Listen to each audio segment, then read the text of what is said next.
All of the pundits are weighing in about the war in the Middle East, Israel's new front, Syria. Once Israel successfully toppled the Hamas, a domino effect has affected Lebanon with the elimination of Hezbollah, and now Syria with the fall of Assad. Many are saying this is a religious war between Sunni and Shiite Muslims.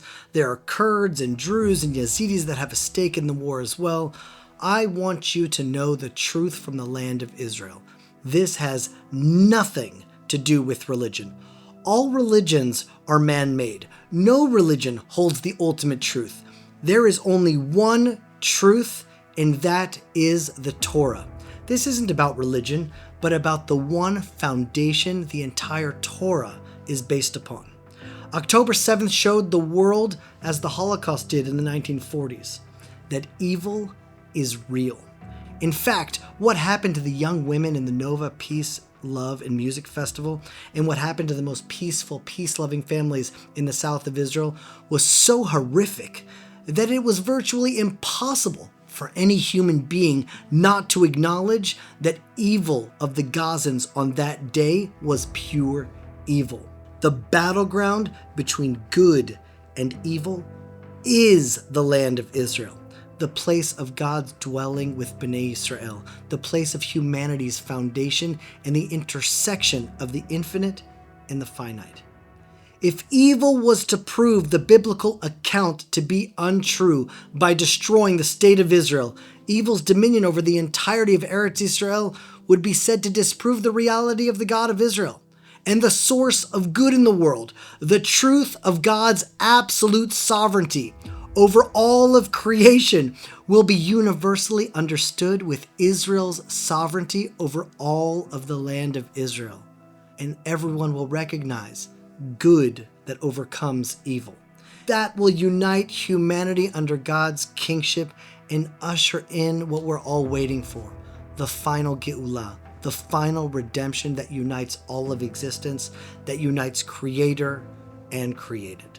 The reason why this has nothing to do with religion is because the first command given to the first believer is go to the land of Israel. And when Abraham finally passes through Shechem and arrives in Elon Moreh, God makes his first foundational promise to him. In Genesis 12, verse 7, the Lord appeared to Abraham and said, "To your offspring I will give this land." And then when Avram becomes Avraham in the covenant of the pieces, God says the exact boundaries of the land of Israel. In Genesis 15, verse 18, it says, "To your descendants I have given this land, from the river of Egypt to the great river, the river Euphrates. The Canaanites, the Kenizzites, the Kadmonites, the Hittites, the Perizzites, the Rephaim, the Amorites, the Canaanites, the Girgashites, and the Jebusites. That land from north to south, east to west, is the promised land of Israel. It has nothing to do with religion. It doesn't matter if you're Orthodox, modern Orthodox, ultra-Orthodox, if you're Southern Baptist, Anabaptist, First Baptist. All of that is man-made. All that matters is that promise to Abraham. Do you know why? The first covenant made with Abraham is actually a covenant about, of course, the land of Israel. Genesis 17, verses 7 and 8. "And I will establish my covenant between me and you, and between your offsprings after you throughout their generations as an everlasting covenant, to be a God to you and your offsprings after you. And I will give to your descendants after you the land of your sojourns, the whole land of Canaan as an everlasting possession, and I will be a God to them."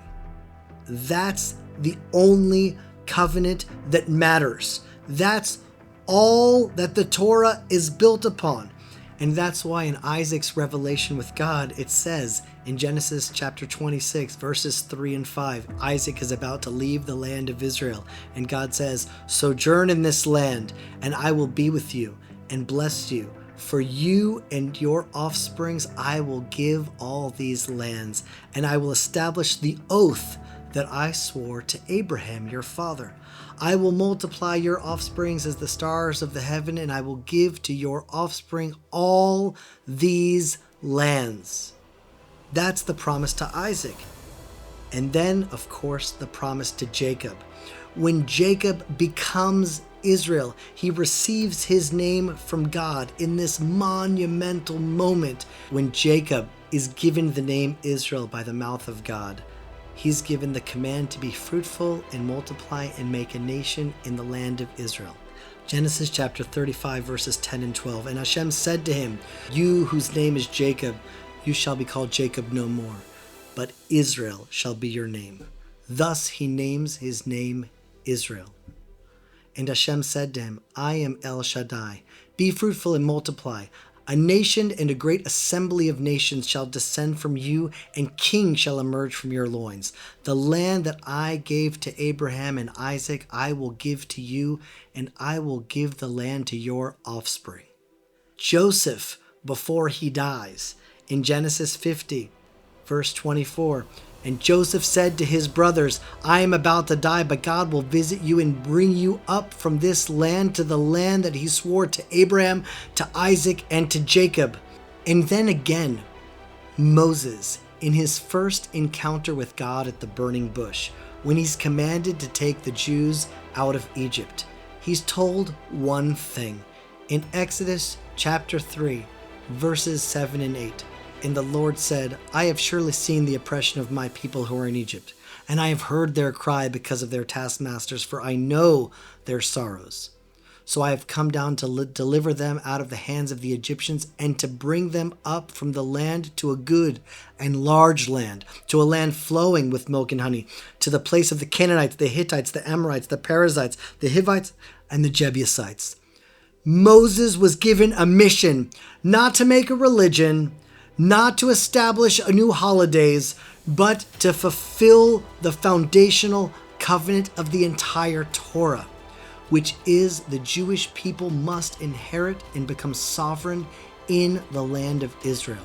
That's what the war in Syria is about. That's what the war in Gaza is about. That's what all of our existence in the land of Israel is about.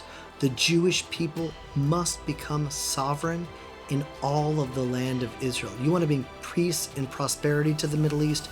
You want to bring law and order to this region?